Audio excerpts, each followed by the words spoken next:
వినయ్ బాబు హితవర్షిని కొన్నాళ్ళుగా ప్రేమించుకుంటున్నారు. వీళ్ళది మంచిర్యాల జిల్లా దండేపల్లి మండలం రాజంపేట. ఇద్దరికి ఒకరంటే ఒకరు చాలా ఇష్టం. అయితే ఆ ఇష్టాన్ని కుటుంబ సభ్యుల దృష్టికి తీసుకెళ్లినట్టుగా తెలుస్తోంది. ఆ కుటుంబ సభ్యులు వీళ్ళ ప్రేమకు అంగీకారం చెప్పలేదని అర్థమవుతోంది. ఊహించని పరిణామం. కుటుంబ సభ్యులు నో చెప్పారా లేకపోతే కండిషన్స్ పెట్టారా అనేది పక్కన పెడితే దానిపైన స్పష్టత రావాల్సి ఉంది. కానీ ఊహించని విషాదం, ఊహించని ఉపద్రవంగా మారిపోయింది వీళ్ళ ప్రేమ చివరి అంకం. హితవర్షిని హైదరాబాదులో ఒక రైలు కింద పడి 7వ తేదీన ప్రాణాలు కోల్పోయింది. ఇకపోతే తన ప్రియురాలు హితవర్షిని మరణం వార్త తెలుసుకున్న వినయ్ బాబు భరించలేకపోయాడు. ఊళ్ళో ఒక వ్యవసాయ బావిలో దూకి ప్రాణాలు కోల్పోయాడు. నిజంగా ఇది అమర ప్రేమనా లేకపోతే ఏం ప్రేమ అని చెప్పాల్సిన అవసరం ఇక్కడుంది.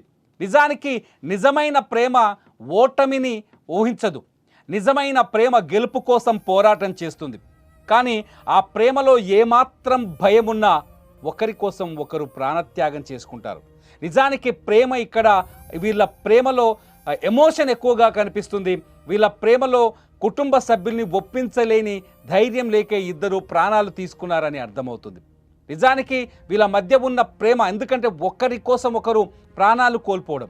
ప్రియురాలు హైదరాబాదులో ట్రైన్ కింద పడి ప్రాణాలు తీసుకుంటే ఆ మరణాన్ని, ఆమె ఊహల్ని, ఆమె లేని జీవితాన్ని ఊహించలేకపోయిన వినయ్ బాబు ఊర్లో సొంతూరులో వ్యవసాయ బావిలో దూకి ప్రాణాలు కోల్పోయాడు. నిజానికి హితవర్షిని కానీ వినయ్ బాబు కానీ రెండు కుటుంబాలు, ఎవరైతే ఏ కుటుంబం అయితే వీళ్ళ ప్రేమకు ఆటంకంగా మారిందో, కుటుంబం అనే కంటే ఏ సమస్య అయితే వీళ్ళ ప్రేమకు ఆటంకంగా మారిందో ఆ సమస్యను పరిష్కరించుకునే ప్రయత్నం చేస్తే బాగుండేదేమో. కానీ ఇద్దరు ఆ ప్రయత్న లోపాన్ని గమనించలేకపోయారు. ఆ ప్రయత్న లోపాన్ని ఎదుర్కొన్నారు. ఆ ప్రయత్న లోపంతోనే ఇవాళ ప్రాణాలు కోల్పోయారు. కుటుంబ సభ్యులు కాఠిన్యంలో ఉంటారు. కుటుంబ సభ్యులు ఒప్పుకోరు. ఒక రకంగా చెప్పాలంటే ఏ కుటుంబము ప్రేమ పెళ్లిని అంత ఈజీగా అంగీకరించకపోవచ్చు.